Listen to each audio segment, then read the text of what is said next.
اگر ہم میں سے ہر انسان اپنی زندگی پر نظر دوڑائے، چاہے وہ مسلمان ہے چاہے وہ کافر ہے، دو چیزیں اس کو اپنی زندگی میں بڑی نمایاں نظر آئیں گی۔ گزرنے والا وقت اس کے لیے یا تو خوشی، راحت، مسرت کا باعث بن رہا ہوگا، یا پھر مصیبت، پریشانی، تکلیف، رنج و غم کا اس کے لیے باعث بن رہا ہوگا۔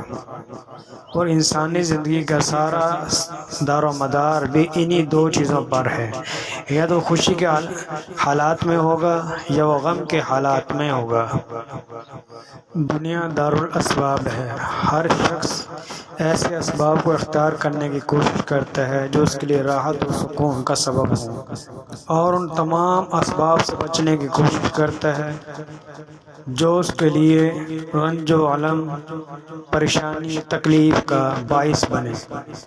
لیکن میرے اور آپ کے آقا، محبوب کائنات، وجوہ کائنات، وجوہ تخلیق کائنات، محمد عربی صلی اللہ تعالی علیہ وسلم نے ارشاد فرمایا کہ اللہ تعالیٰ دنیا میں جس آدمی کو تین چیزیں عطا کر دے تو فرمایا وہ تین چیزیں اس انسان کے لیے خوش بختی کی علامت ہیں، اور پھر وہی تین چیزیں اگر انسان کو میسر نہ آئیں یا آئیں تو ایسی، تو وہی اس کے لیے بدبختی کی علامت بن جاتی ہیں۔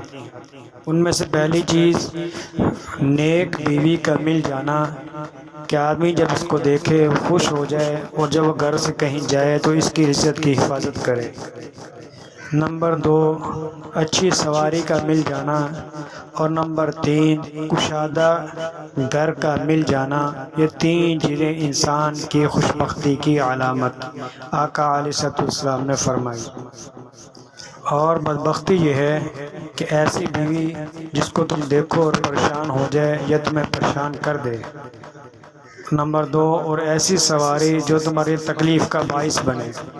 نمبر 3، ایسا تنگ گھر جو تمہاری ضرورت کے لیے بھی پورا نہ ہو۔ یہ تین چیزیں انسان کی بدبختی کی علامت فرمائی گئی ہیں۔